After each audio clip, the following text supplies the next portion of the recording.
Hey guys, nice to see you today. Well, today I want to give you guys 5 more tips for getting the best possible shots with your DJI Spark. And if you don't have a Spark, that's no big deal because these tips are pretty much applicable to any drone. So yeah, let's just get right into it. Tip number 1 is park your Spark. Your Spark doesn't always have to be moving to capture a great shot.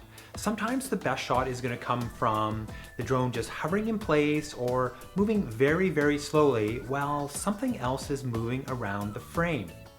Things that immediately come to mind are a rushing river or rolling waves, traffic, or people running, walking, or biking by. So the next time you want to capture something unique with your Spark, try just leaving it hovering in place and just let the motion unfold around it. Tip number 2 is the amazing flying video camera. It dawned on me the other day that I don't just have a drone, I have this amazing flying video camera. I'm not limited by my reach or my tripod or where I can get to on foot. I can pretty much put this video camera anywhere I want.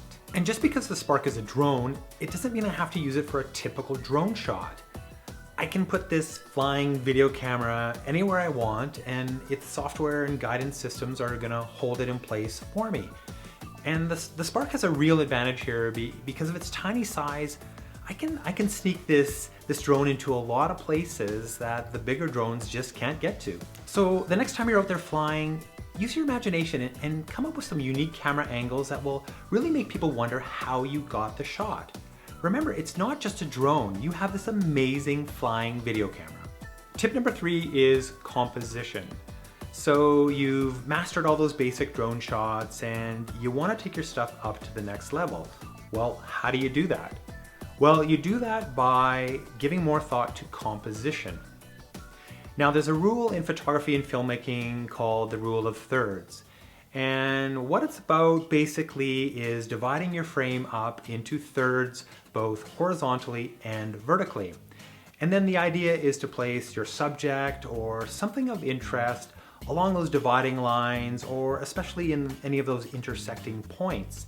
And by doing so, you're immediately going to add visual interest to your shots. To help with composition, you're going to want to turn on grid lines in the DJI Go app.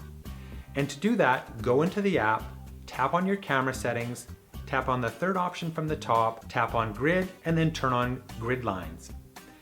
That will put the 1/3 grid lines on your screen, and that's going to aid you in lining up your shots. And then next time you're out there grabbing video with your Spark, don't just shoot blindly, think about the composition.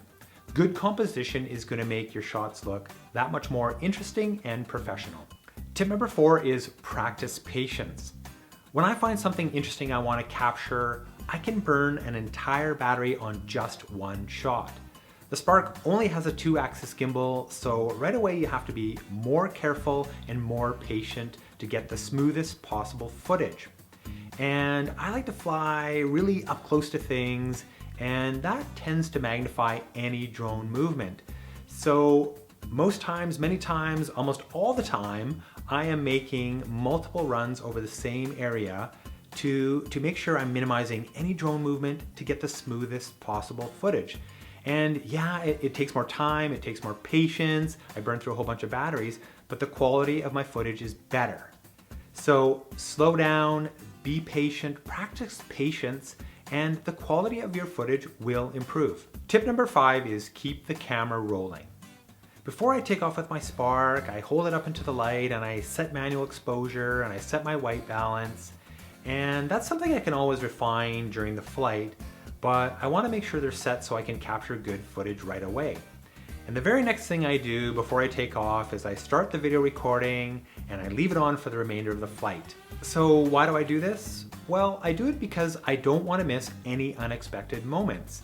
I can always go and delete unwanted footage, but I can't recreate the moment that I miss. And it's like that old hockey expression, you miss 100% of the shots you don't take. Also, you can't always anticipate what's going to happen or what you might spot on a flight, so I've just found it better to keep the camera rolling at all times.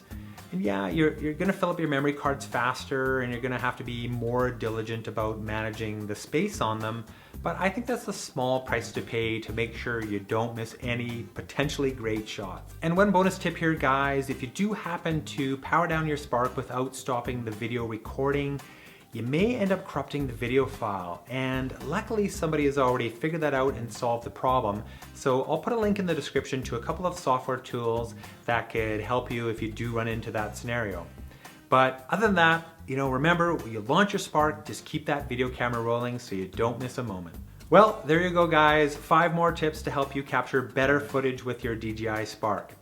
And as always, thank you so much for watching. Questions and comments are always welcome. Please subscribe if you haven't already, and well, yeah, you guessed it, we will see you in the next one.